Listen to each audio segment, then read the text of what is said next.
começando agora e você acompanhando, como sempre, conosco ao vivo. Obrigada, podemos nos sentar. Declaro aberta a 11ª sessão ordinária do plenário do Supremo Tribunal Federal, saudando a todos e com uma saudação muito especial ao nosso querido e sempre presidente, ministro Luiz Fux, nesse 26 de abril, desejando que, como dia de celebração da vida, seja muito suave, muito feliz, e com todas as coisas boas que Vossa Excelência, ministro Fux, que eu vejo aqui telepresencialmente, merece. Um feliz aniversário. Muito obrigado, senhora presidente. Muito obrigado pelas suas palavras. Um dos grandes presentes da minha vida é sempre conviver com todos os meus colegas do Supremo Tribunal Federal. Muito obrigado. Eu passo a palavra à senhora secretária para a leitura da ata da sessão anterior. Ata da 11ª Sessão Extraordinária do Plenário do Supremo Tribunal Federal, realizada em 20 de abril de 2023. Presidência da senhora ministra Rosa Weber, presentes à sessão os senhores ministros Dias Toffoli, Luiz Fux, Roberto Barroso, Edson Fachin, Alexandre de Moraes, Nunes Marques e André Mendonça. Ausentes, justificadamente, os senhores ministros Gilmar Mendes e Carmen Lúcia. Vice-procuradora-geral da República, doutora Lindora Maria Araújo. Abriu-se a sessão às 14h33, sendo lida e aprovada a ata da sessão anterior. Consulto os eminentes pares com relação à nossa ata, se há alguma retificação ou observação a fazer. Nada havendo, declaro-a aprovada.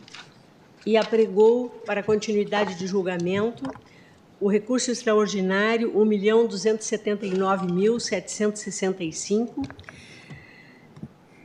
que tem como relator o eminente ministro Alexandre de Moraes e como recorrente o município de Salvador, figurando como recorrida Simone Rocha de Souza.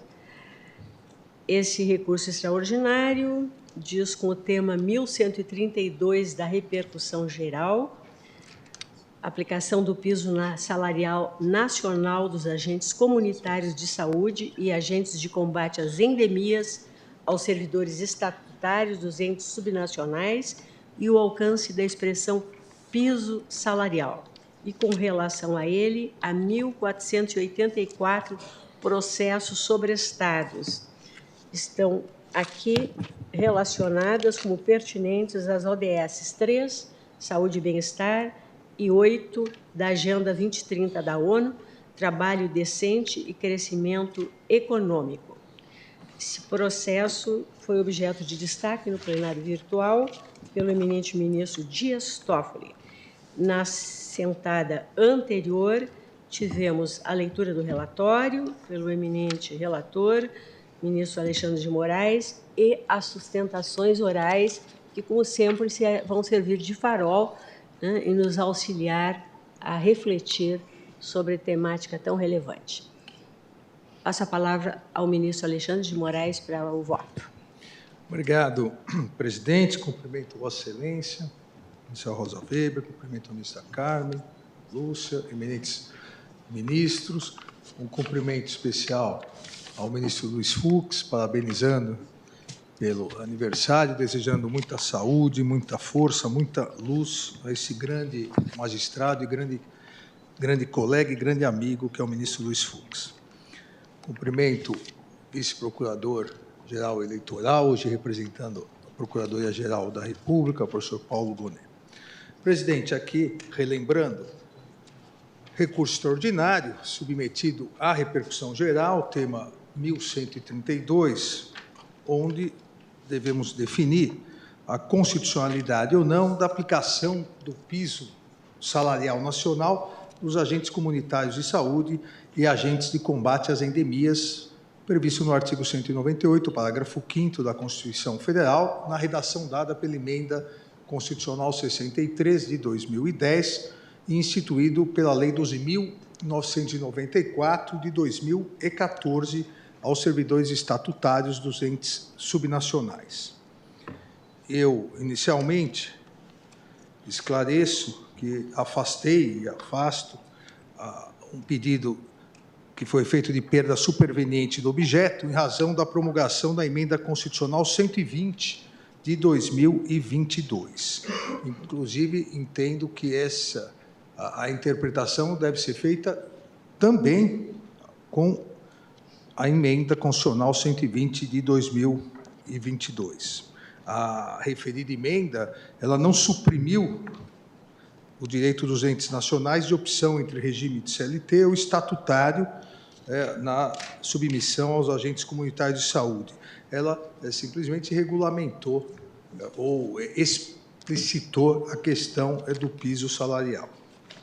Também, presidente, me parece que a edição da Lei 9.646 de 2022, do município de Salvador, que regulamenta o novo regime jurídico do cargo efetivo de agente comunitário de saúde e de agente de combate às endemias, também não prejudica o tema de repercussão geral, pois a sua produção de efeitos é a partir do dia 1º de dezembro de 2022. Eu passo, então, afastando esses dois pedidos, eu passo ao exame do recurso extraordinário. Afasto, não merecem ser escolhidas, afasto as razões do recorrente em relação à ofensa ao artigo 93, 9º da Constituição, e cito aqui nossos inúmeros precedentes. Também, da mesma forma,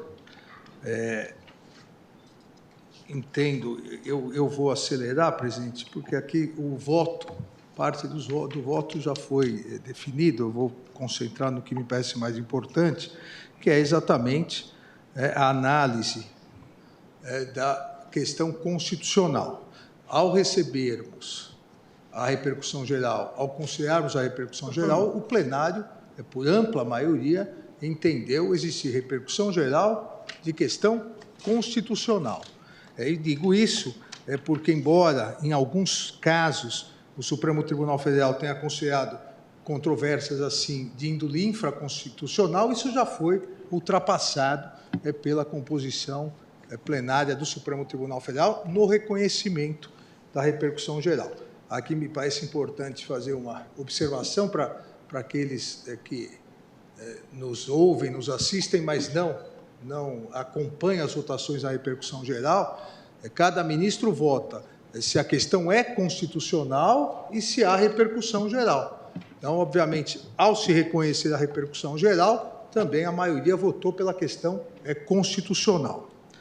O que é realmente importante, inicialmente, é a compatibilidade ou não com a Constituição Federal da aplicação do piso salarial nacional, aos agentes comunitários de saúde e agentes de combate às endemias, previsto no artigo 198, parágrafo 5º da Constituição Federal. E eu diria não só com a redação da emenda 63 de 2010, mas também agora com a emenda 120 de 2022. No voto, presidente,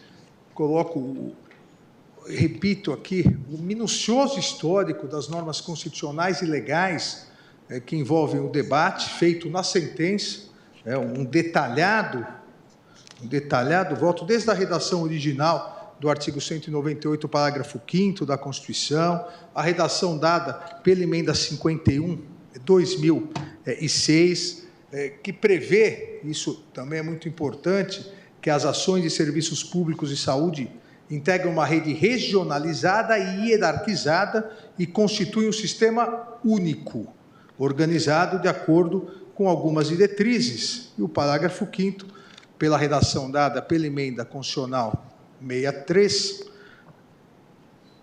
a redação dada previa que lei federal disporá sobre o regime jurídico e a regulamentação das atividades de agente comunitário de saúde e agente de combate às endemias. A partir disso, editada a Lei 11.350, que estabeleceu o regime jurídico da categoria, no seu artigo 8º, também cito aqui nesse resumo da legislação, cito a legislação do caso concreto, a legislação do município de Salvador, a Lei Municipal 7.955 de 2011, a Lei 7.867 de 2010, e, posteriormente, ainda a Emenda Constitucional número 63, em 2010, modificou a redação do parágrafo 5º do artigo 198 da Constituição Federal, passando a estabelecer, aí sim, que lei federal versaria não apenas sobre o regime jurídico e a regulamentação das atividades de agente comunitário de saúde e agente de combate às endemias, mas também, aqui houve esse acréscimo, mas também sobre o piso salarial profissional nacional e as diretrizes para os planos de carreiras desses. Expressamente, o parágrafo 5º do artigo 198 diz: lei federal disporá sobre o regime jurídico, o piso salarial profissional nacional, as diretrizes para os planos de carreira e a regulamentação das atividades de agente comunitário de saúde e agente de combate às endemias, competindo à União, nos termos da lei, prestar assistência financeira complementar aos estados, ao Distrito Federal e aos municípios para o cumprimento do referido piso salarial. Na esteira dessa alteração constitucional, a Lei 12.994, em 2014, acrescentou à Lei 11.350, de 2006, o piso salarial profissional dos agentes comunitários de saúde e dos agentes de combate às endemias. Ainda em 2018, a Lei 13.709 conferiu nova redação. Também, em 2014, a Lei 12.994 incluiu essa previsão na Lei de 2006, na 11.350.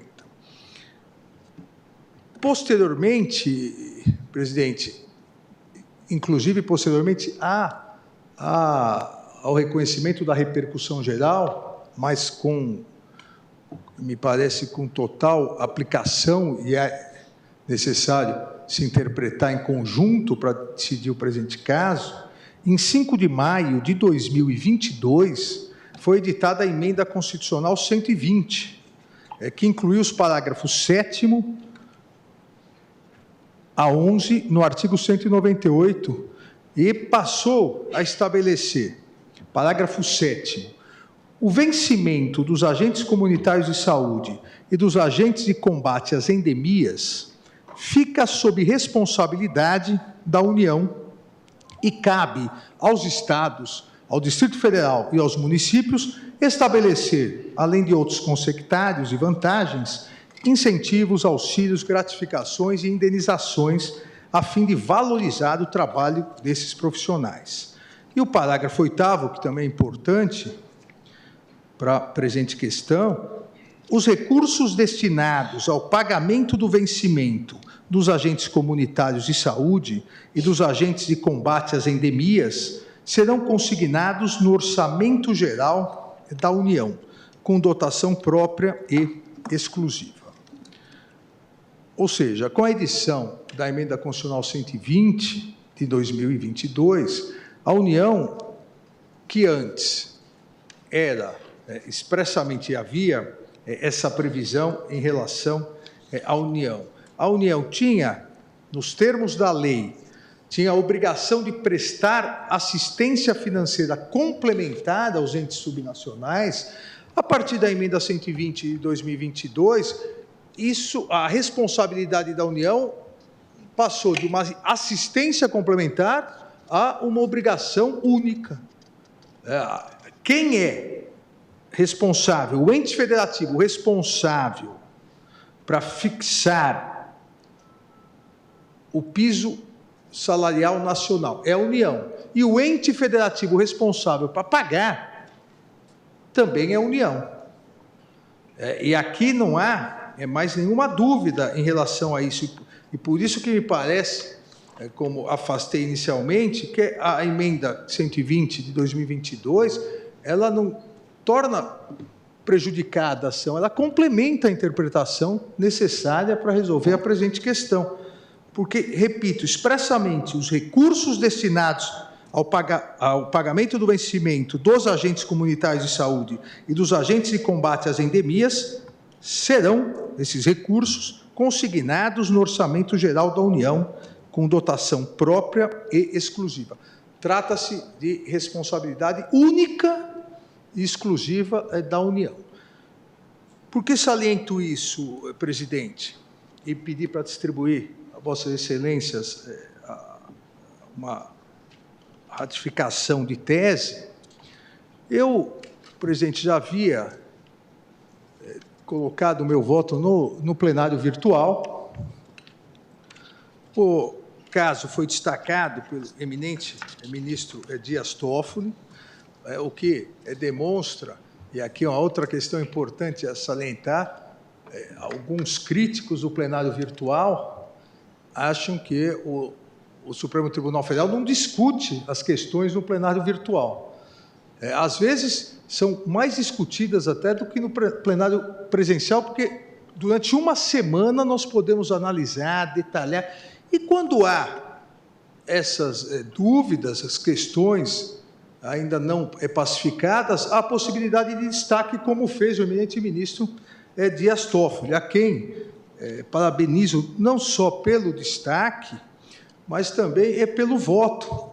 Eu tive o cuidado de analisar o voto de Sua Excelência e estou, presidente, aqui eu votarei no sentido contrário ao que havia entendido no plenário virtual, havia depositado no plenário virtual, ou seja, no sentido da constitucionalidade, nessa hipótese, do piso nacional para agentes comunitários de saúde e dos agentes de combate às endemias. Sua Excelência, o ministro Dias Toffoli, no seu voto, que distribuiu a todos nós, salienta, e depois Sua Excelência, obviamente, terá a oportunidade de se manifestar, mas salienta vários motivos, várias razões, inclusive, em razão da similitude da matéria, Sua Excelência cita um trecho, um longo e importante trecho, de parecer que, na condição de advogado-geral da União, Sua Excelência proferiu na ADI 4167, que dizia respeito ao piso nacional dos profissionais do magistério da educação básica.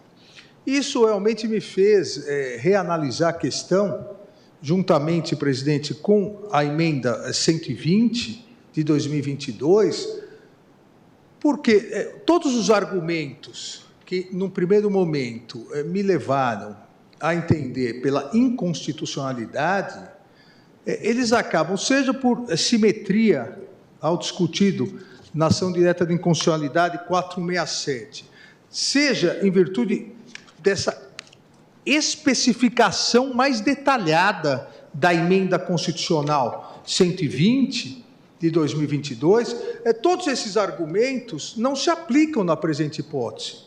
Não é possível nós nos referirmos a um ferimento à autonomia financeira orçamentária do ente subnacional. E por que isso? Porque não é ele que paga. Aqui, quem cria a obrigação está criando automaticamente a responsabilidade de pagamento. E, obviamente, aquele que cria a obrigação, nesse caso a União, não pode também criar uma obrigação sem fundamento na lei de responsabilidade fiscal, na lei de diretrizes orçamentárias, e ao criar, e nos termos do parágrafo 8º do artigo 198 da Constituição, ao consignar no Orçamento Geral da União, com dotação própria e exclusiva, afasta qualquer, entre aspas, aqui, prejuízo aos entes subnacionais. É algo que sempre discutimos aqui em outras questões, ao analisarmos a questão sempre da possibilidade ou não para uma ou outra carreira de piso nacional, além das questões jurídicas, a questão de assimetria entre os estados, assimetria entre os municípios, que levaria, eventualmente, um mesmo piso levaria eventualmente alguns municípios à impossibilidade de pagamento, à impossibilidade de gestão dos seus recursos para outras áreas, para o custeio de outras atividades, para o investimento, que é sempre necessário para políticas públicas, não só de municípios, mas também levaria problemas a outros estados. Isso não ocorre aqui. Na presente hipótese, isso não ocorre porque a Constituição e toda a história da questão dos agentes comunitários de saúde e dos agentes de combate às endemias demonstra que houve uma evolução constitucional no sentido de unificar a atuação desde o início da estratégia da saúde da família, enquanto política de Estado. Houve a necessidade da aplicação de um federalismo cooperativo, realmente, um federalismo solidário, porque, infelizmente, saúde ou problemas de saúde e endemias não respeitam fronteiras. Não há fronteiras de municípios, fronteiras de estados para problemas de saúde ou para endemias. Então, a legislação toda, ela evoluiu no sentido de transformar isso numa política nacional, de estabelecer as obrigações e responsabilidades no sistema único de saúde, impôs, é verdade, desde 2006, impôs um vínculo direto entre o agente comunitário de saúde e de combate às endemias e a administração pública, em especial nos municípios, pela proximidade à população, mas essa imposição, principalmente aos municípios, essa imposição, ela não deixou de lado a necessidade de se ter uma política nacional de saúde, uma política nacional de combate às endemias. E foi uma evolução. Primeiro, a alteração constitucional da emenda 51, foi ocorrendo uma evolução no sentido de se colocar a União como responsável também. Primeiro, a União responsável para auxiliar ou complementar, e depois se verificou que, se é necessário uma política nacional de saúde, uma política nacional de combate às endemias, a União deveria assumir essa responsabilidade. Então, passou com a emenda constitucional 120 de 2022, a União passou a responder única e exclusivamente por essa responsabilidade. A partir disso, presidente, não me parece que possamos detectar no caso concreto, no caso específico, aqui na tese analisada, que há desrespeito à iniciativa privativa do chefe do Executivo para dispor sobre o regime jurídico, porque as emendas em nada alteraram a questão seletista ou questão estatutária, estabeleceram um piso. Se não é ele que vai pagar, se não é ele que deve enviar no projeto de lei orçamentária municipal, principalmente, deve reservar um valor para esse pagamento, obviamente, não se pode dizer que há ou houve, ou mesmo que ocorrerá, um desrespeito à iniciativa privativa do chefe do Poder Executivo. É ele que continua organizando o sistema com as diretrizes nacionais, é ele que estabelece os cargos, é ele que estabelece a legislação municipal, os concursos, mas o pagamento, em boa hora, agora é integralmente feito pela União. Há, portanto, diferenciações na presente hipótese com outras previsões que já discutimos e iremos discutir de pisos nacionais. Não parece que aqui realmente não fere o artigo 61 da Constituição, aplicado em simetria aos municípios e estados, não fere a tríplice capacidade que caracteriza a autonomia do ente municipal. Eu descrevo no voto a questão da autonomia municipal, que é muito importante no Brasil, talvez não, com certeza, o município brasileiro é o município com maior autonomia no mundo, é o município que tem as mesmas autonomias que os Estados-membros têm e que a União, é o município que tem a tríplice capacidade, a capacidade de se auto-organizar pela lei orgânica municipal e pela legislação municipal própria. O artigo 30, o artigo 29 prevê a lei orgânica municipal, o artigo 30 da Constituição Federal, as competências municipais, sendo uma inicial gigantesca, artigo 30, inciso 1º, assuntos de interesse local, mas mais do que isso, é a segunda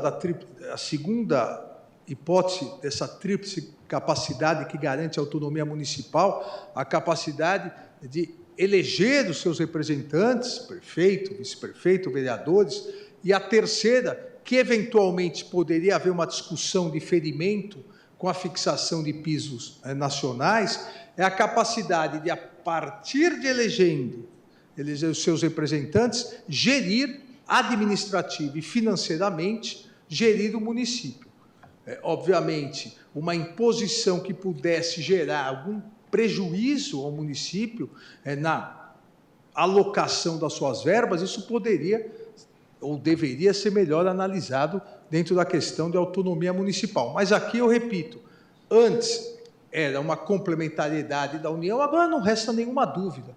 Agora é muito claro que é a União que deve prever no seu orçamento, em rubrica específica, para pagar esse piso nacional que ela mesma fixa. Se ela fixar X, quer dizer que é possível esse pagamento, porque só pode, repito, sob pena de, inclusive, responsabilidade do gestor, só pode estabelecer determinado piso de acordo com as regras da Lei de Responsabilidade Fiscal e de acordo com as regras da Lei de Diretrizes Orçamentárias.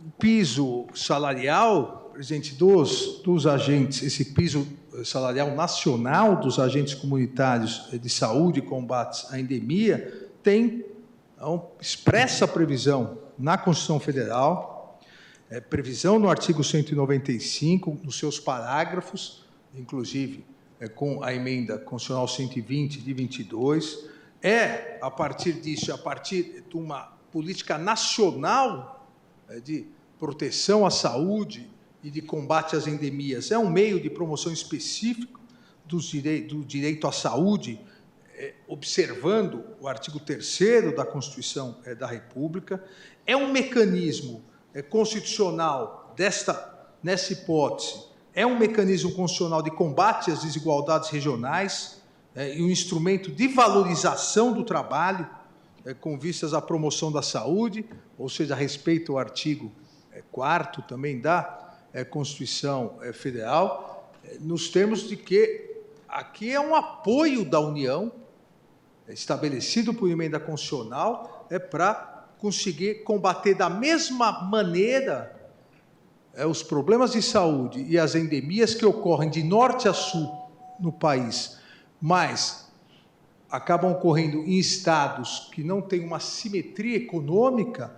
A União acaba por aqui, diríamos, igualar o combate, igualar de forma mais eficiente e efetiva o combate. A adoção desse piso salarial nacional para todos os agentes, independentemente de regime jurídico, e porque não se mexe realmente com o regime jurídico, que é uma questão que foi invocada, não se determina que deva ser estatutário ou seletista, se determina um piso nacional, evita, como foi salientado várias vezes da tribuna, evita que realidades socioeconômicas díspares criem distinções nesse combate, o que seria de um prejuízo enorme ao Brasil. E nós julgamos vários casos durante a pandemia, várias questões importantes relacionadas à saúde pública e ao combate a essa grande pandemia que tivemos do Covid-19, onde reforçamos a ideia do federalismo cooperativo. Cada ente deveria atuar dentro das suas competências de maneira mais eficiente possível para afastar os efeitos nefastos da pandemia do Covid-19. E o interesse geral, pelo princípio da predominância do interesse, o interesse geral é da União. E aqui isso se aplica, porque o interesse geral, para que haja um combate nacional às endemias e para que a saúde seja preservada, é da União. E o legislador constituinte derivado, o Congresso Nacional, ao editar as emendas constitucionais, exatamente foi seguindo esse princípio do interesse, da predominância do interesse, concentrando na União. União, dentro da regulamentação do SUS, dentro dessa descentralização, dentro dessa ligação do agente comunitário, principalmente com os municípios, mas você, União, você pode fixar, para acabar com as assimetrias e realidades socioeconômicas díspares dos diversos municípios e estados, você pode fixar um piso salarial nacional e você paga. Veja, não há prejuízo aqui, a meu ver, à autonomia municipal, estadual, mas aqui principalmente a autonomia municipal. Dessa forma, o parágrafo 5º, 6º, 7º, o primeiro e o 5º, com a redação da emenda constitucional 63, que estabeleceu a obrigatoriedade, depois as alterações, a criação dos demais parágrafos pela emenda 120, que dessa forma estabeleceram não só a competência do Congresso Nacional para fixação por lei federal do piso salarial profissional nacional, diretrizes para os planos de carreira dos agentes comunitários de saúde e de agentes de combate às endemias. Isso deve ser compatibilizado com os demais princípios constitucionais, com o que rege a distribuição de competências, que é o princípio da predominância do interesse, com respeito às autonomias e autonomia municipal, mas principalmente aqui com o interesse geral, que é da União, de fixar, para que haja um combate mais efetivo e um combate nacionalizado, fixar e, da mesma forma, pagar. Vencimento, os vencimentos ficam sob responsabilidade da União, os recursos destinados ao pagamento serão consignados no Orçamento Geral da União, com dotação própria e exclusiva, e dessa forma não há desrespeito, a meu ver, refletindo melhor sobre o tema, não há desrespeito à competência dos entes federativos. Por isso, entendo, presidente, que seja constitucional essa fixação do teto, do piso nacional salarial. O segundo ponto, presidente, que o município sustenta que a remuneração mínima prevista no artigo 3º, inciso 19, da Lei Municipal 8624, que é composta de parcela intitulada vencimento e da gratificação por avanço de competência, constitui o vencimento inicial, e aí seria superior ao piso salarial. A legislação que entrou em vigor acaba resolvendo esse problema, até porque agora é a União que paga, e realçou que o artigo 198, parágrafo 5º, que determinou que a lei federal fixasse o piso mínimo nacional, não teria autorizado que esse piso correspondesse necessariamente à verba denominada vencimento, ou que tivesse composição remuneratória específica. E aí caberia a cada ente federativo decidir isso a respeito. A lei 8629, de 2014, a lei municipal, colocava exatamente isso. Para efeito dessa lei, considera-se remuneração mínima o vencimento do cargo acrescido da gratificação por avanço de competência. Em relação a esse tema, presidente, como essa Corte já teve oportunidade de analisar, quando debateu o piso salarial dos professores, na ADI 4167, em 2011,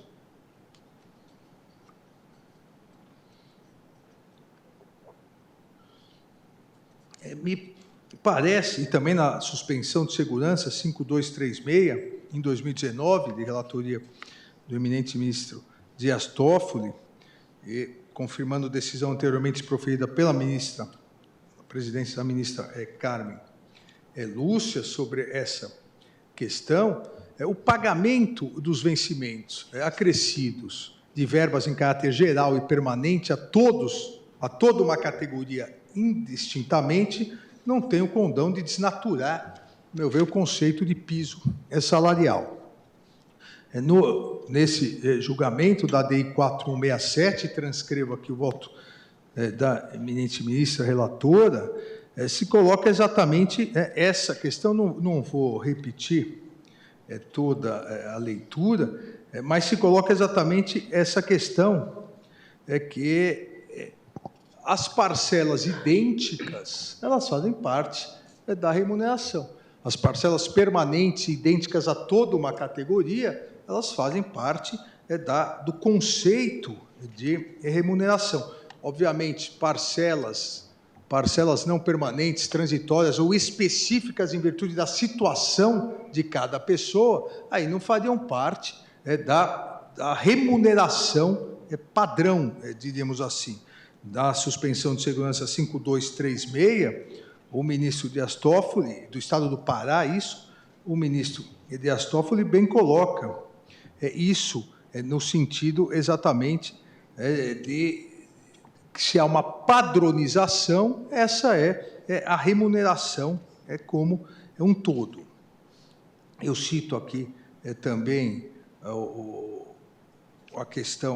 decisão do eminente ministro, depois cito a ADI 7222, de relatoria do ministro Roberto Barroso, que também vislumbrou aqui essa questão do pagamento do piso salarial e o que seria o piso salarial, para concluir, presidente, que o município, dentro da competência que lhe conferiu a Constituição Federal, sem desrespeitar o piso nacional, e autorizado pelo artigo 8º da Lei Federal 11.350, optou por vincular os agentes de saúde e de combate às endemias a regime estatutário próprio. Isso é competência do município. Isso, nenhuma das emendas, em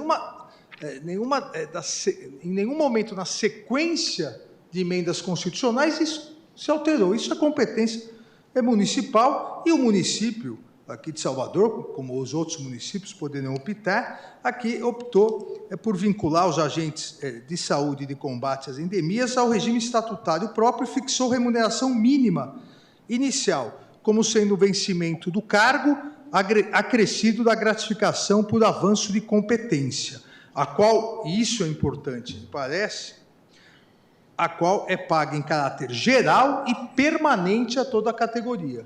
Ou seja, não é diferenciado em razão de uma ou outra pessoa. Então, dentro desse aspecto, estaria aqui, ao meu ver, estaria englobado não só essas duas parcelas, a remuneração mínima igual vencimento do cargo mais gratificação por avanço de competência, isso seria a remuneração mínima. A remuneração mínima seria composta de dois fatores. E repito, porque essa gratificação por avanço de competência, de acordo com a Lei 11.350, de 2006, autorizado pelo artigo 8º da Lei Federal 11.350, que autorizou o regime estatutário próprio, essa segunda parcela que compõe a remuneração final, ela é paga em caráter geral e permanente, ou seja, ela faz parte da própria remuneração.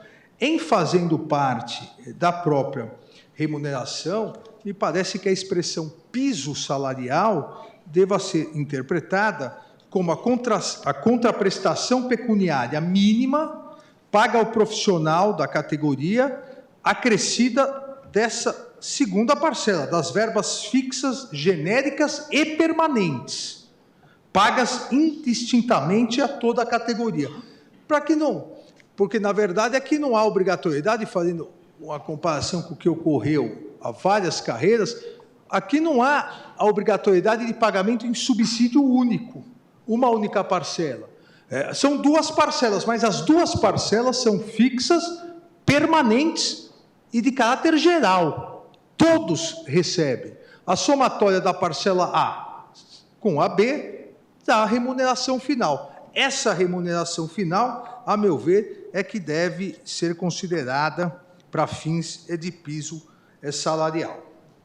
Dessa forma, presidente, aqui nos termos dessa reformulação, o meu voto, eu dou provimento parcial ao recurso extraordinário para reformar em parte o acórdão recorrido, determinando que na implementação do pagamento do piso nacional da categoria aos servidores estatutários municipais, seja considerada a interpretação de piso salarial como essas duas parcelas, ou, no caso, em outros casos, já que há repercussão geral, das parcelas que são fixas, permanentes e em caráter geral para todos os servidores, sob pena de nós passarmos a exigir que todos os municípios, em todas as categorias profissionais, adotem subsídio, ou seja, uma única parcela é fixa. Aqui não há parcela vulnerável, por exemplo, se alguém recebesse uma função de gratificação por um exercício num cargo de chefia. Isso não entra, obviamente, porque isso não é uma parcela permanente, fixa e de caráter geral a toda a categoria. Na questão da repercussão geral da tese, na questão da tese, eu proponho para o tema 1132 a seguinte tese. 1.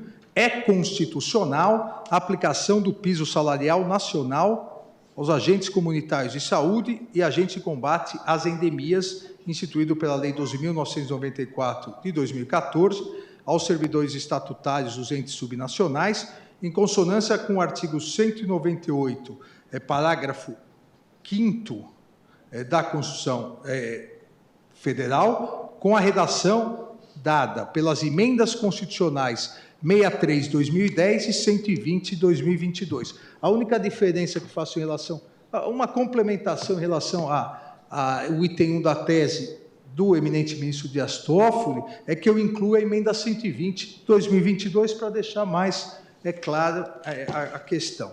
E o item 2, a expressão piso salarial deve ser interpretada como a contraprestação pecuniária mínima paga ao profissional da categoria, acrescida das verbas fixas, genéricas e permanentes, pagas indistintamente a toda a categoria e que sejam desvinculadas de condições de trabalho específicas de cada servidor e não tenham por base critérios meritórios individuais. É o voto, presidente. Senhora presidente, queria fazer uma observação. Mas... Pois não, doutor. Licença. É uma questão de fato? Isso, exato. Boa tarde, cumprimento o senhor relator, presidente, ministros. 3 pontos bem específicos, realmente questões de fato. A primeira sobre os dois sobre o ponto 2, excelentíssimo ministro relator. A primeira sobre a opção pelo regime jurídico estatutário realizado em Salvador. A peça 91, a lei que Vossa Excelência citou, 7.955/2011, delegou aos agentes de saúde que optassem. Concebeu, portanto, a convivência entre os regimes, de modo que a peça 92 é um contra-cheque do agente de saúde seletista do âmbito do município de Salvador.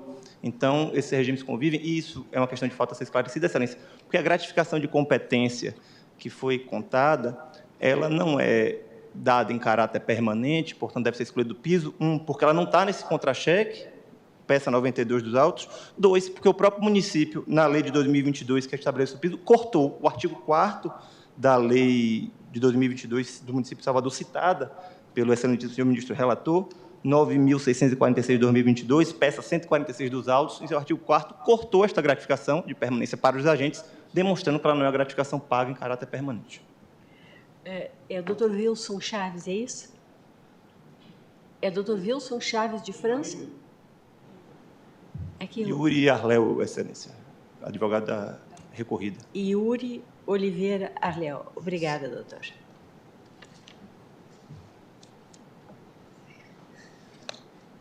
Excelência, pela ordem. Pois não, questão de fato também? Só um esclarecimento que envolve a lei, como é uma lei municipal, me parece que acaba se tornando uma questão de fato aqui nessa corte. Pois não. Essa lei que foi modificada... Agora sim, o doutor... Wilson. Isso. Essa lei que foi Wilson, modificada... Né? Isso, Wilson. Ela foi uma lei que instituiu um novo regime. Me parece que esse aspecto fático, como bem posto já pelo ministro relator, é um aspecto irrelevante na fixação da tese, porque ela se aplica... A lei nova é uma lei que extinguiu não só esta, como diversas gratificações, a fim de fazer com que se desse cumprimento ao que foi previsto na nova emenda, para fazer com que o vencimento, a partir de agora, porque previsto na Constituição dessa forma, fosse de 2 salários mínimos. Obrigada. Presidente, permite? Pois não, doutor ministro Alexandre. Sem entrar, porque até não seria nem o caso de nós analisarmos cada gratificação, me parece que, independentemente da lei que foi revogada, porque há reflexos, inclusive no caso concreto, e da nova legislação, todas as verbas que antes eram consideradas fixas, genéricas e permanentes, pagas indistintamente a toda a categoria, estão dentro. O que não está fora, independentemente de ter sido substituído ou não. Isso vai ser analisado dentro do contexto final. Permanente não é eterno. Exatamente. Até porque eu faço a mesma comparação com o nosso regime jurídico da magistratura quando veio o subsídio. Eram várias verbas, houve a substituição pelo subsídio. Obrigada, ministro Alexandre. Ministra Carmen Lúcia havia pedido a palavra.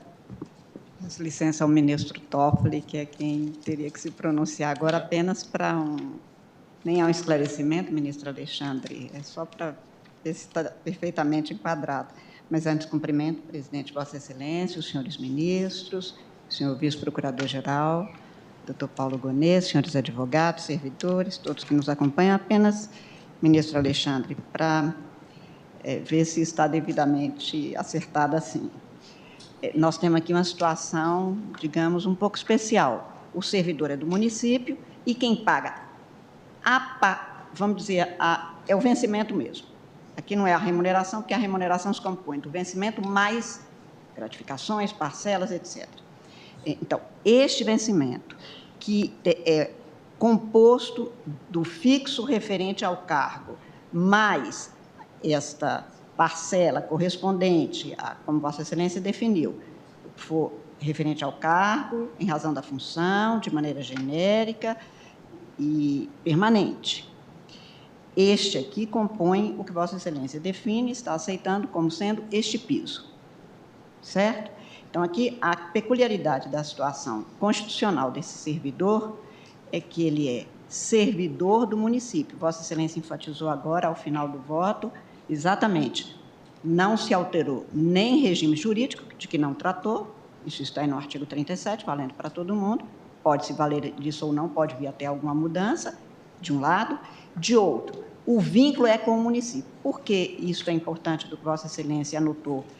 Porque nós sabemos que o repasse é para isso, só para isso, devido a isso, mas a vinculação de um servidor a cargos que compõem os quadros da pessoa jurídica, da pessoa federada, não se resume a pagamento disso. Isto tem aposentadoria, isto tem licenças, isso tem uma série... O regime jurídico não se alterou. O que foi questionado aqui foi o pagamento, o que seria este piso, e agora a definição constitucional pela emenda 120 da obrigação da União de repassar para pagar. Ponto.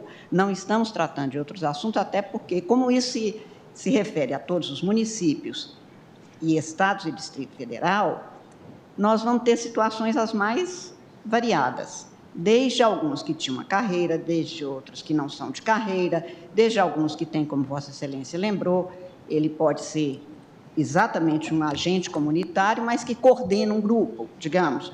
Isto não altera em nada para nós, porque não é isso que é o objeto dessa questão, nem que está sendo decidido. Aqui, Vossa Excelência vota no sentido de considerar constitucional a definição do parágrafo 5º do artigo 198, porque, a despeito de ser, sim, uma interferência, não intervenção, mas uma interferência da União, num regime de servidores do município e do Estado, para fins de pagamento e fixação do valor do vencimento básico.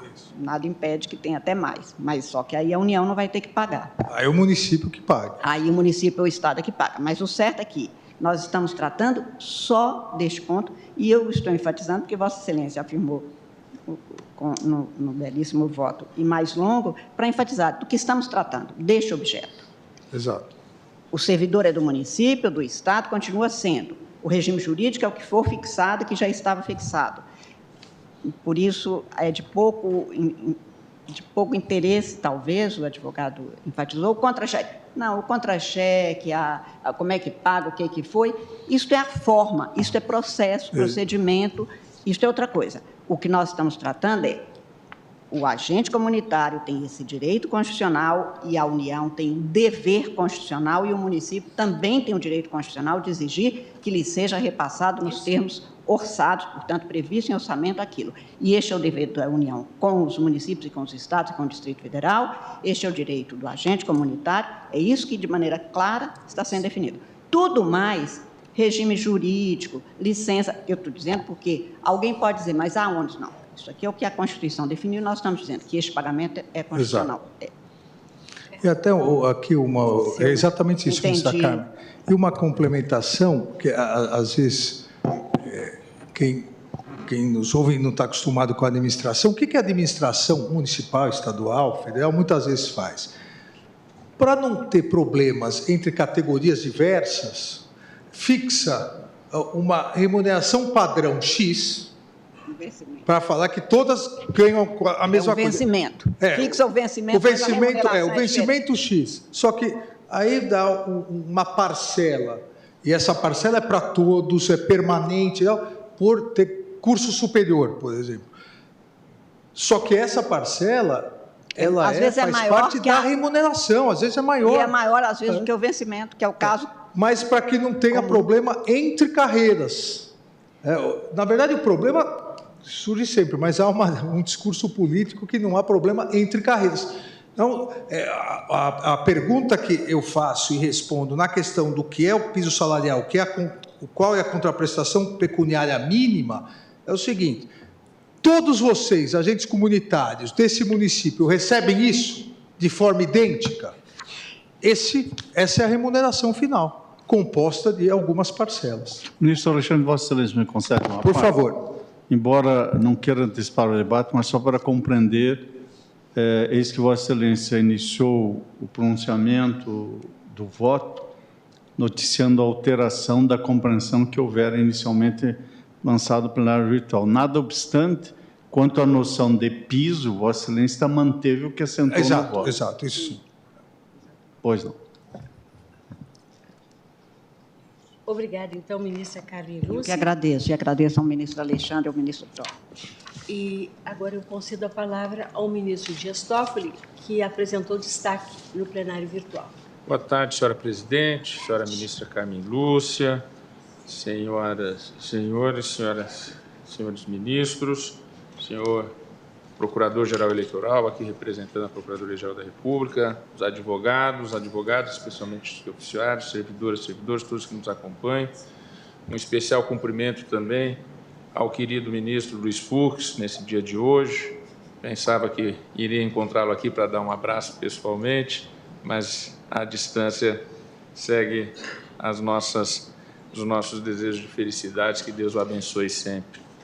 E, senhora presidente, destaco aqui também aquilo que inicialmente manifestou o eminente relator, a quem cumprimento especialmente pelo voto proferido e pela abertura ao debate, ou seja, o fato de o julgamento ocorrer no plenário virtual, e eu disse isso aos advogados que, à época, quando ampliamos para todos os feitos o plenário virtual, quando era presidente, e houve muitas demandas de que isso... Eu dizia exatamente que isso daria um maior tempo para o debate. Muitas vezes aqui no momento da leitura de um voto, não dá um tempo imediato, e isso levava a muitos pedidos de vista. Vejam que com o plenário virtual, o número de vistas tem diminuído, né? Os números de destaque, muitas vezes, os eminentes advogados às vezes não ficam sabendo, mas nós conversamos entre nós, alteramos posições de voto, fazemos adendos ao voto que está ocorrendo no plenário virtual, né? Essa noite mesmo, ministro Alexandre de Moraes, tivemos que ficar à madrugada trabalhando para ver as sustentações orais nos casos de Vossa Excelência, porque não se pode votar sem assistir às sustentações orais, que isso foi um compromisso que eu assumi, e isso é algo que eu sempre digo, senhora presidente, Vossa Excelência, que é presidente do CNJ também, e tem feito um trabalho excepcional à frente do Conselho, eu sempre disse isso aos outros tribunais. O modelo do Supremo Tribunal Federal de plenário virtual respeita plenamente a transparência e o devido processo legal. Outros tribunais... E se Vossa Excelência me permite, agora em junho nós vamos lançar uma nova face do plenário virtual que vai permitir a interação entre os ministros, que hoje nós temos alguma dificuldade, tem que fazer o voto alterado. Então, o aperfeiçoamento tecnológico, né, que se vai se fazendo passo a passo, ele também vai se refletir a partir de junho no nosso plenário virtual. E isso são ferramentas que vão, de acordo com a utilização, demonstrando a sua necessidade. Parabenizo Vossa Excelência. E eu sempre dialoguei com os colegas do Superior Tribunal de Justiça, de outros tribunais, que não abrem o voto. Ou tribunais de justiça que não abrem o voto. Isso vai chegar, esse tema vai chegar aqui a esta corte em um dado momento. Já disse aos colegas de tribunais estaduais, de tribunais superiores, que não colocam a transparência do voto, que não colocam a possibilidade ou a necessidade de se abrir a sustentação oral para poder abrir o canal do voto. Eu não posso votar, nenhum de nós, em nenhum caso no plenário virtual, sem antes passar pela audiência completa das sustentações orais. Isso talvez é importante dizer, porque talvez nem as senhoras e os senhores advogados tenham a noção disso, de que a nossa ferramenta exige isso. Exige que nós tenhamos realmente que passar pela integralidade das manifestações que estão colocadas no plenário virtual. Então, isso eu digo para corroborar e reafirmar e adendar aquilo que destacou o eminente relator. E nesse debate dialógico que é do colegiado, evidentemente a divergência ela é natural do colegiado, por isso que somos um colegiado, e muitas vezes nós chegamos ao entendimento de que um colega, no ponto, estava com um posicionamento mais adequado, mais consentâneo com a realidade da situação. Eu cumprimento o eminente ministro Alexandre de Moraes. Já o fiz em caso de relatoria da minha relatoria que Vossa Excelência divergiu e tive a oportunidade, né, de fazer o mesmo. Isso é da essência do colegiado e, quando não há concordância, mantemos as divergências. Aqui, no caso concreto, senhora presidente, o voto que eu trago, ele seria parcialmente divergente ao voto do ministro Alexandre de Moraes. Por quê? Porque no ponto do conceito piso salarial, eu estava acompanhando o voto de Sua Excelência proferido no plenário virtual. Como Sua Excelência, no primeiro ponto da tese, em relação à constitucionalidade da lei federal a respeito da remuneração dos agentes, dos entes nacionais, tanto da federação como dos estados, Distrito Federal e municípios, Sua Excelência agora julga constitucional, eu, então, vou, evidentemente, deixar de apresentar divergência, porque, no momento, o meu voto é absolutamente coincidente com o voto do eminente relator, Assim como sempre o faço, farei a juntada do voto, porque já preparado por escrito, com várias páginas, mas eu simplesmente digo que acompanho o eminente relator na integralidade e nas teses. Ou seja, dando parcial provimento ao recurso extraordinário e acompanhando nas teses também fixadas por Sua Excelência. Itens 1 e 2. Presidente, boa tarde, presidente. Boa tarde, ministro Gilmar Mendes. Seja bem-vindo também. Boa tarde, presidente. Eu queria cumprimentar a todos, cumprimentar o eminente relator e todas as falas. E se me permitisse uma licença, eu gostaria também de me posicionar e adiantar o meu voto na linha esposada pelo eminente relator. Tenho voto também sobre o tema, me debrucei sobre essa questão, mas considerando a amplitude dos debates que já vem do plenário virtual, eu me limito a subscrever o voto do eminente relator, no sentido do provimento parcial do recurso extraordinário. Obrigada, ministro Gilmar Mendes. Então, nós agora colhemos o terceiro voto no sentido da procedência, ou melhor, do provimento parcial ao recurso extraordinário, e com a tese também proposta pelo eminente relator, e eu colho o voto do ministro André Mendonça. Minha saudação, senhora presidente, minha saudação, ministra Carmen Lúcia, eminente relator, ministro Dias Toffoli, ministro Gilmar Mendes, que já proferiram também seus votos, ministro Barroso, ministro Luiz Edson Fachin, os ministros que nos acompanham também, me permitam saudar o ministro Fux, também reiterando minha felicitação por mais um ano de vida e a gratidão também da nossa parte, tenho a certeza de tê-lo aqui como colega do Supremo Tribunal Federal. Senhor Subprocurador-Geral da República, senhores advogados, servidores e todos aqueles que nos acompanham. No primeiro ponto da tese, senhora presidente, eu adiro integralmente à tese trazida pelo ministro Alexandre de Moraes e que já foi objeto dos correspondentes acompanhamentos. No tocante, porém, ao segundo tópico, peço vênia ao eminente relator para dele divergir e vou me centrar aqui nos argumentos, até por economia, em relação à definição somente do piso salarial. Eu rememoro o conteúdo do voto do eminente ministro Joaquim Barbosa na ADI 4167, que tratava do julgamento da questão do piso salarial dos professores, onde Sua Excelência assim pontuou: o objetivo da norma é definir que o piso não compreende vantagens pecuniárias, pagas a qualquer título, isto é, refere-se apenas ao vencimento, valor diretamente relacionado ao serviço prestado. De outra forma, a distinção seria inócua. Em suma, ele conclui, entendo ser improcedente o pedido para interpretar piso como remuneração global.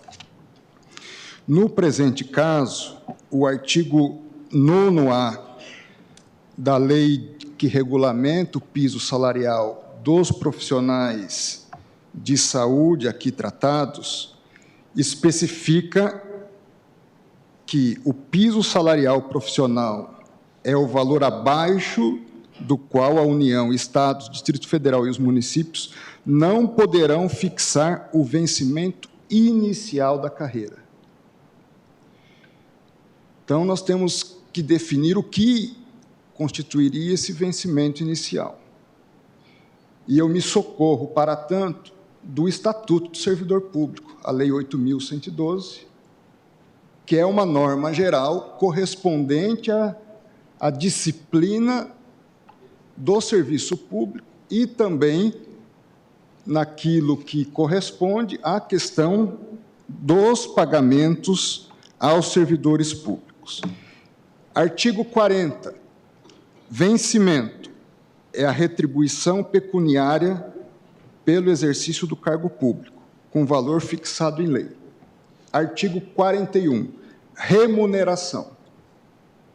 É o vencimento do cargo efetivo, acrescido das vantagens pecuniárias permanentes estabelecidas em lei, quaisquer que sejam as nomenclaturas. Pode ser uma hoje, pode mudar amanhã. Vencimento é o vencimento básico, é o valor básico, sobre o qual incidem gratificações que constituem a soma disso, a remuneração. Que gratificações, que vantagens são essas? Diz o artigo 41, são as vantagens permanentes. E o artigo 9A fala em vencimento, não fala em remuneração.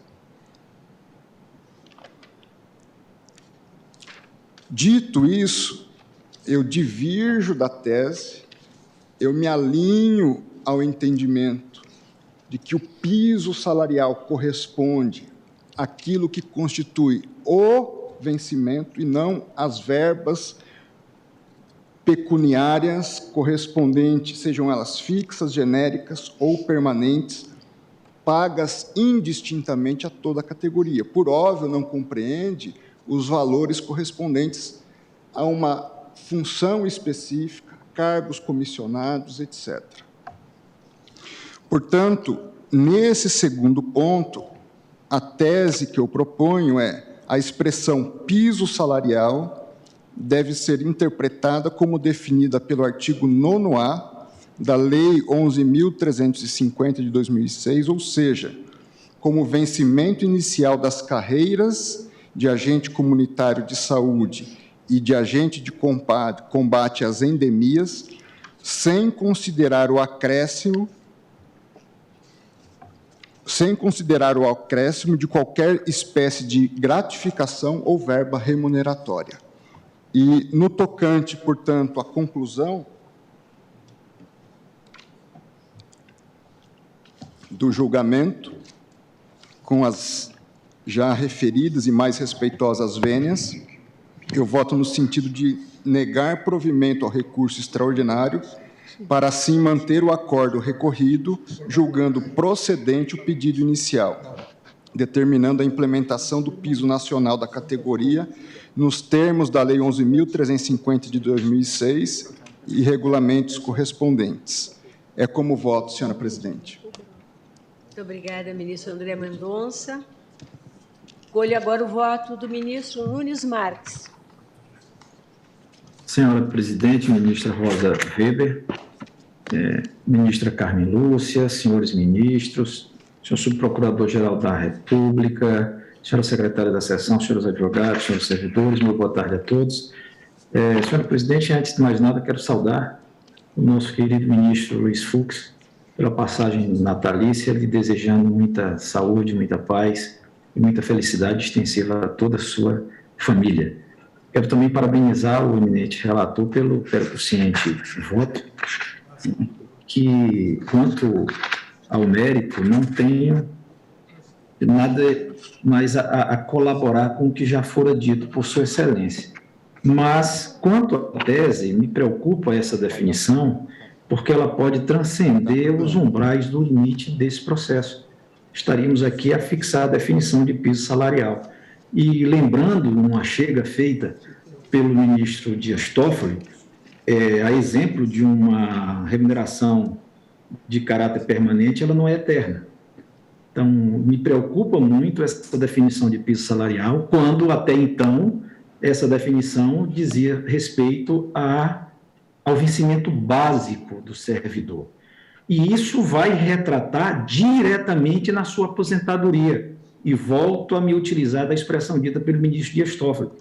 Muitas dessas gratificações, que são pagas de forma genérica e permanente, elas não são incorporadas à aposentadoria desses agentes.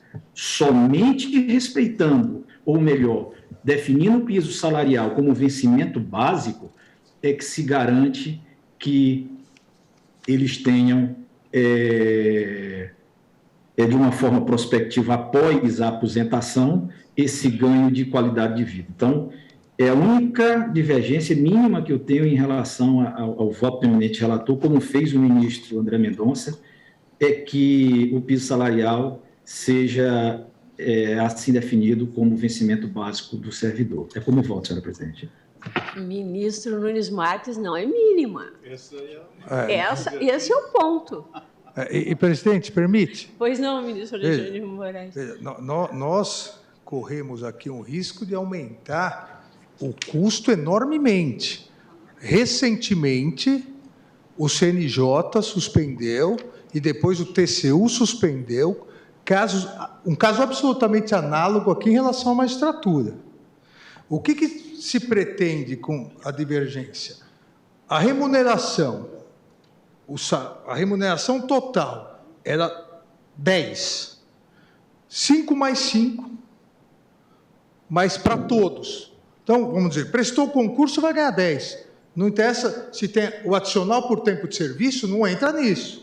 Outra coisa. O adicional, aqui não é o caso, mas se fosse policial, o adicional de fronteira, não entra nisso. Mas o 5 mais 5, que entrou na carreira para todos. O que se pretende agora é que, na verdade, o piso seja o 5 e ainda se pague mais 10. Veja, qual foi a grande questão discutida no TCU recentemente? O subsídio, o salário do magistrado era salário base e verba de representação. Foi substituído pelo subsídio. Então, aqui, isso seria a remuneração, esse é o piso salarial que a União vai pagar. E se pretender, alguns pretenderam destacar, e além do subsídio, receber mais essa verba de representação. Ou seja, o que se pretende é que um mesmo valor seja pago tanto pela União quanto pelo município. Não, a meu ver, com todo respeito, não foi essa a determinação constitucional. Ministro Alexandre de Moraes, me perdoe, mas me parece que nós não estamos tratando do regime do subsídio. Neste caso aqui, mas o conceito de salarial, piso salarial. É isso que nós temos que definir. Não tem nada que ver com o subsídio. Sim, mas, presidente, o piso salarial, o que é o piso salarial? O piso salarial é, eu presto concurso para agente comunitário de saúde. No primeiro dia eu vou ganhar X. Esse é o piso salarial. Ninguém ganha menos do que eu, certo? Ninguém. O piso salarial é composto de 2 verbas aqui. Agora, o que se pretende é dizer que não são essas 2 verbas. Esse é o problema. É que o piso salarial é a contraprestação paga pelo exercício de um cargo ou de uma função. Seria, basicamente, esse é o conceito. Exato. Ninguém pode receber menos, é piso. Com todo respeito, porque Vossa Excelência invocou uma compreensão com relação ao subsídio adicional por tempo de serviço. Não. Talvez eu não tenha sido claro. A questão é o seguinte, o piso salarial ninguém pode ganhar menos, só que esse piso salarial, às vezes, não é pago em parcela única, é pago em 2 parcelas que todos recebem. Quem tiver adicional por tempo de serviço não entra nesse piso salarial, só que essas 2 parcelas de quem acabou de ingressar na carreira e todos ganham igual, essas 2 parcelas, ao meu ver, essas 2 compõem o piso salarial. Não, eu compreendi, e essa é uma discussão extremamente válida e com fundamentos expressivos de diferentes ângulos. Eu só digo que a situação é diferente só para que nós fiquemos aqui na discussão de piso salarial. Uma questão de fato, presidente, se Vossa Excelência permitir, eu gostaria de só destacar um documento dos autos para que Vossas Excelências pudessem formar um entendimento sobre essa questão de fato. Existe nos autos, eminente relator, a Lei Municipal Complementar do Município de Salvador, 001, de 1991, e no artigo 56 diz, juntada pelo procurador do município, vencimento é a retribuição pecuniária devida ao servidor público pelo efetivo exercício do cargo com valor fixado em lei. E no artigo 58, subsequente, remuneração é o vencimento do cargo acrescido das vantagens pecuniárias de caráter permanente. Muito obrigada, doutora. Esse isso. ponto já foi trazido, e aí não é, com todo respeito, questão de fato. Pois não. Não, apenas fazer uma referência, presidente, que me parece que o ministro Alexandre já pôs. Nós estamos nos valendo de uma expressão que é de um regime seletista, que é piso salarial, para um regime administrativo, que não usa essa terminologia. Quando a gente tenta casar essas coisas, é que dá esse tipo de demanda para interpretar e se saber.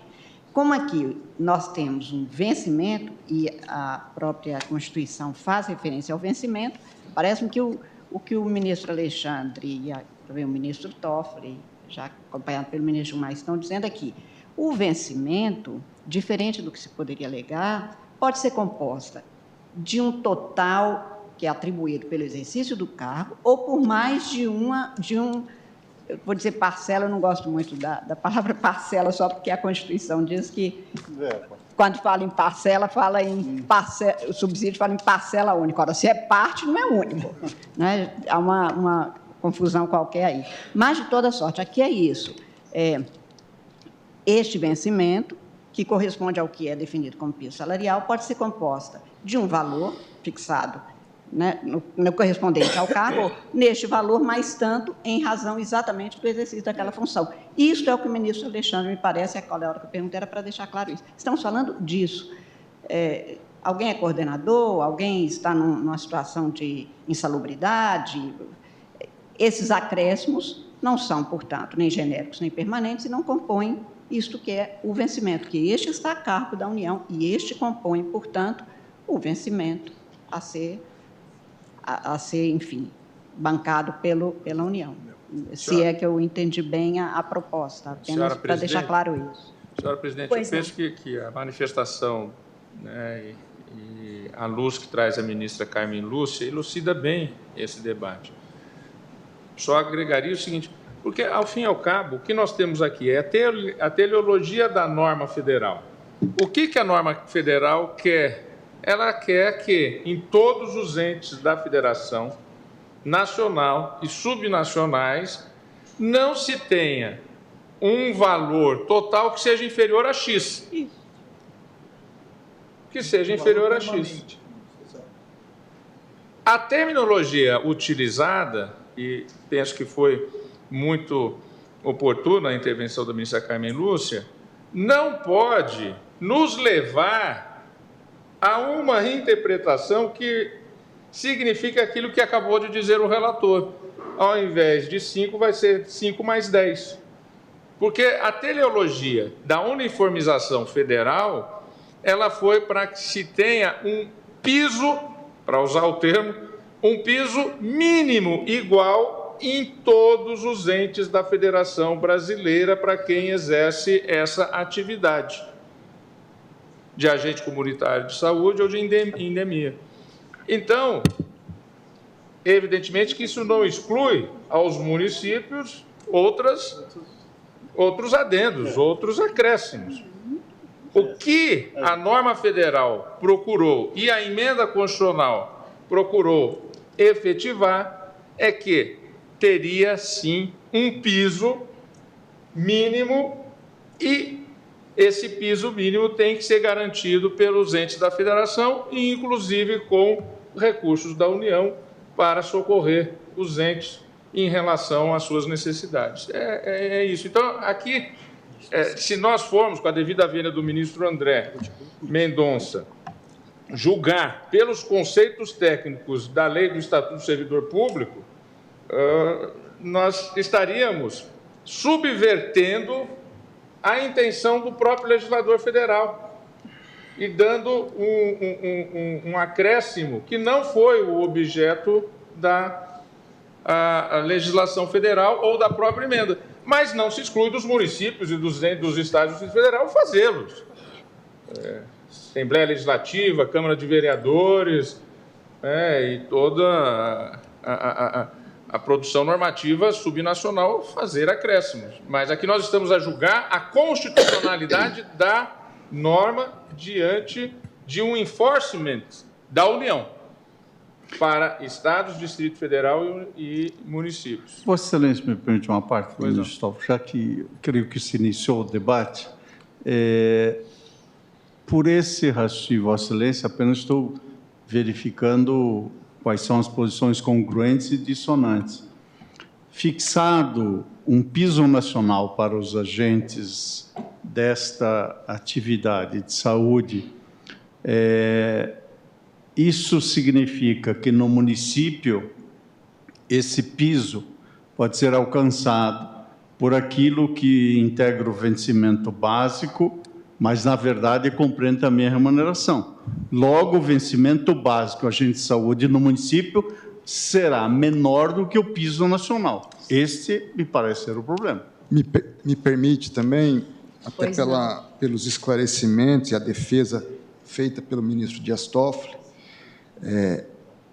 fiz o meu voto embasado na lei do servidor público, mas também nos precedentes do Supremo, principalmente na questão dos professores, quando se definiu o que era ali piso salarial daquela categoria. Penso eu que se nós mudarmos isso hoje, na minha visão, nós estamos mudando constitucionalmente todo o conceito de piso salarial em relação a todas as categorias.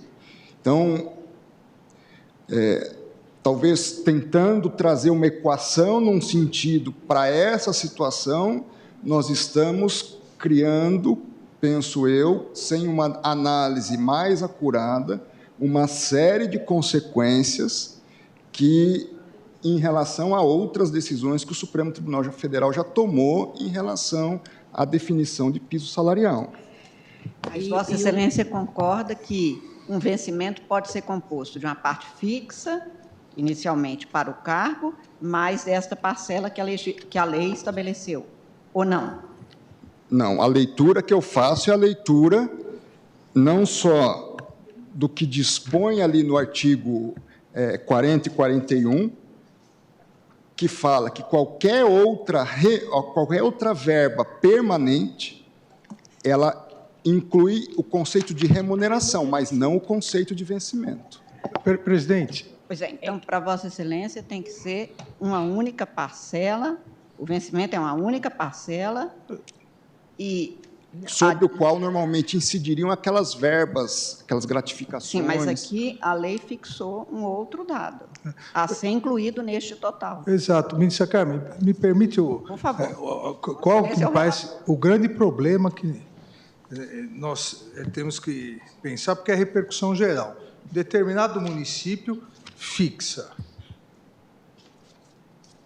o salário, vamos usar um termo popular, o salário... Não, é um termo do regime seletista. Sim, mas é o que... O salário inicial do agente em 10. Em 10, fixa em 10 mil. Então, o município fixou em 10 mil.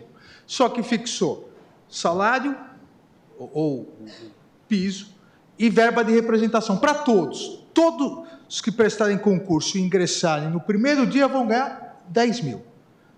Aí vem o piso nacional, fixa 10.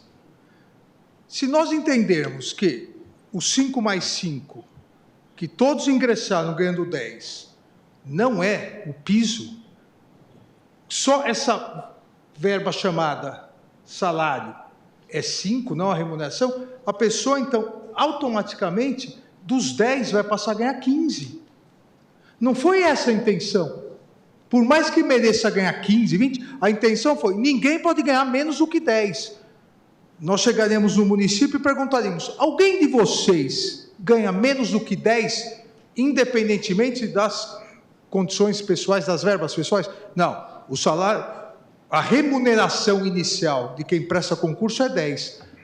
Então, já está, a meu ver, obviamente, essa é a grande divergência. A meu ver, esses 10 correspondem aos 10 da União. Se nós pegarmos só uma parcela, aqui o município só paga 5, a União tem que dar 10 e o município continua pagando 5. Nós vamos ter um aumento de 50% no orçamento geral. Ministro, é que a norma constitucional estabelece que E cabe aos Estados, ao Distrito Federal e aos municípios estabelecer, além de outros consectários e vantagens, incentivos auxiliares, gratificações. Então, esta definição precisa de ser muito clara e objetiva, porque senão nós também vamos afastar que aquilo que era ganho como verba de representação, no exemplo dado por Vossa Excelência, que aquele município pagava 5, agora paga 10 e não paga mais verba de representação. Nós precisamos saber como vai ser essa composição.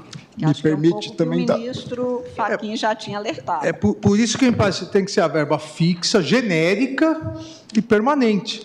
Apenas todos ganham igual. Dar um dado concreto, perdoe, presidente, mas o tema merece essa atenção. Hoje o salário mínimo, previsão 2023, R$ 1.300, mais ou menos isso. Ao se estabelecer um piso salarial de uma categoria específica, a nível constitucional, se pressupõe, penso eu, um reconhecimento especial àquela categoria, a necessidade de um valor remuneratório mais digno, dadas as qualificações dessas pessoas, o trabalho que ela exerce, a relevância social do trabalho. Hoje, a previsão desse piso, consideradas a tese em relação ao qual eu divirjo, é 1.550. Então, para que o piso? Está quase no valor do salário mínimo. É que aqui, apesar da objetivação do recurso extraordinário, que nos leva a um tema de repercussão geral, na verdade, está se partindo do caso concreto. Mas, numa ação de controle concentrado, seria muito mais fácil nós estabelecermos as definições e partirmos dos conceitos. Por isso que digo, seja no regime estatutário, seja no regime seletista, há necessidade de compreensão. Sim, eu compreendo a linha de raciocínio de Vossa Excelência, com base na lei, é a mesma do regime seletista. Salário é uma coisa, remuneração o que é? É o salário mais algumas verbas.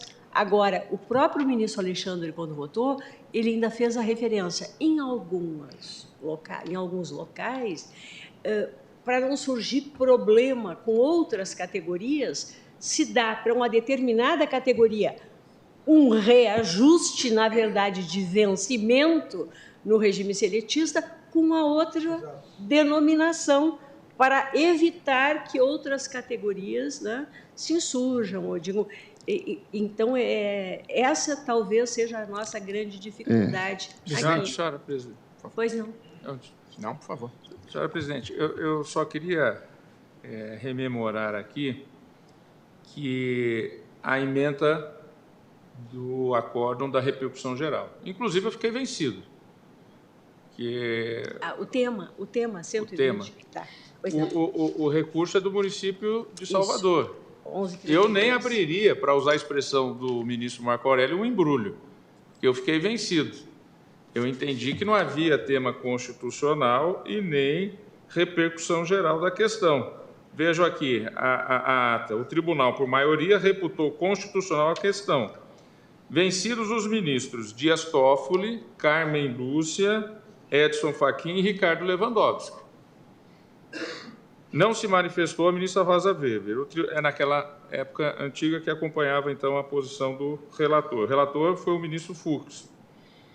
O tribunal, por maioria, reconheceu a existente repercussão geral da questão constitucional suscitada, vencidos os ministros Dias Toffoli, Carmen Lúcia, Edson Fachin e Ricardo Lewandowski. Pois bem, qual é a emenda? Recurso extraordinário, representativo da controvérsia, administrativo, agentes comunitários de saúde e de endemias, piso salarial nacional, Lei 11.350/2006, com as alterações da Lei 12.994/2014, artigo 198, parágrafo 5º da Constituição Federal, redação da Emenda Constitucional 63 de 2010, alegada contrariedade ao princípio da autonomia orçamentária e ao Pacto Federativo, aplicabilidade da Lei 11.350/2006 aos servidores municipais, independentemente do regime jurídico a que se submetam, alcance da expressão piso salarial nessas leis. Multiplicidade de recursos extraordinários sobre essas leis.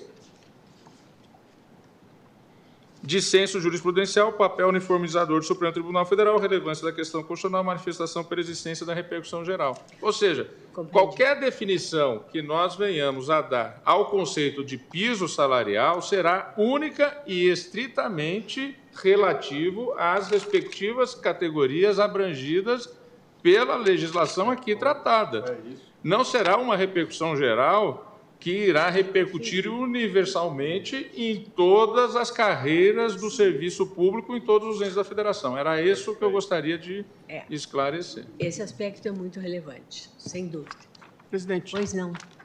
Sempre que essas questões envolvem piso nacional, me trazem uma certa perplexidade. Acho que é uma dificuldade conceitual aí.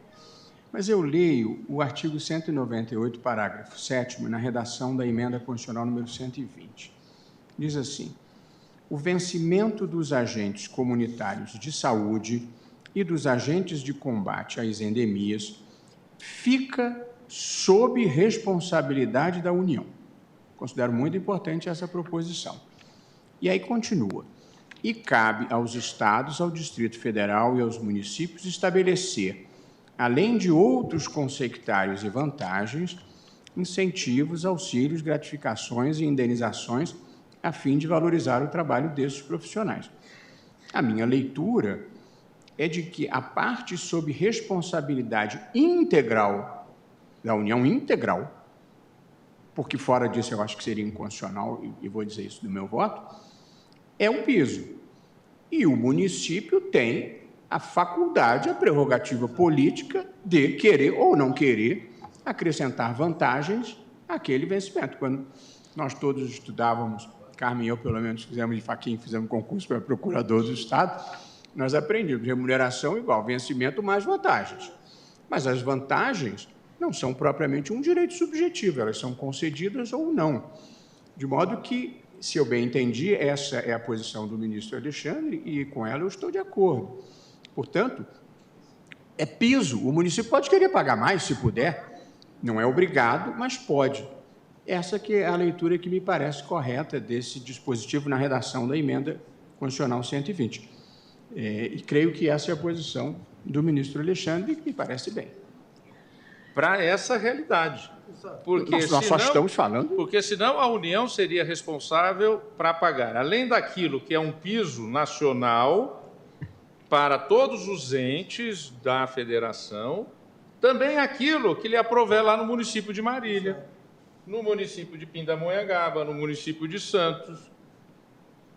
Porque se nós não estabelecermos o conceito de tese para essa realidade de piso salarial trazida pelo eminente relator, por isso que eu o acompanhava, inclusive, no seu voto originário do plenário virtual nessa parte, que é exatamente definir aquilo que vai ser responsabilidade da União. Senão a União vai ficar sem ter ideia do que ela é responsável. E esse aspecto justamente é que levou ao reajuste do voto do ministro Alexandre de Moraes. Eu vou suspender a sessão, porque eu tenho, inclusive, compromisso agora, são 16h07 ou 16h10, mas eu só...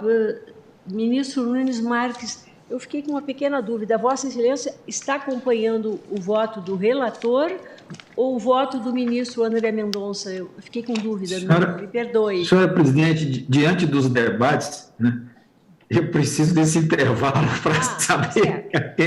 Porque a minha grande preocupação com essas vantagens, e agora eu tive um norte, é termos o olhar nos inativos. Se a tese do eminente relator, e eu já estou aqui quedante a acompanhar Sua Excelência, quando ele trata que essa verba tem que ser fixa em caráter permanente, e ele fez a analogia com aquele vencimento de entrada na carreira e aquilo que eu imaginei que fosse, né? E aí nós temos essas gratificações, né, prolabore faciendo, que às vezes só são reconhecidas posteriormente, não são estendidas ao inativo. Então, a minha preocupação é que, quando se obedeça esse piso, que o relator bem exemplificou, como aquele de entrada na carreira, ele seja automaticamente pago também os inativos.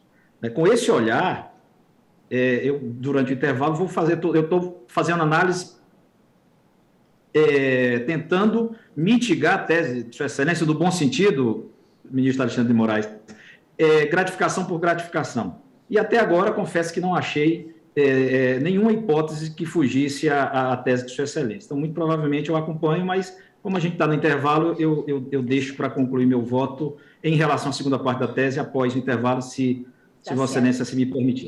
E, sem dúvida, ministro Luiz Marques, todos nós estamos refletindo e a tese tem que ser definida depois até do próprio julgamento, né, do recurso extraordinário. Como temos feito, vamos todos refletir, aproveitar esses minutos, então. Está suspensa a sessão pelo prazo regimental.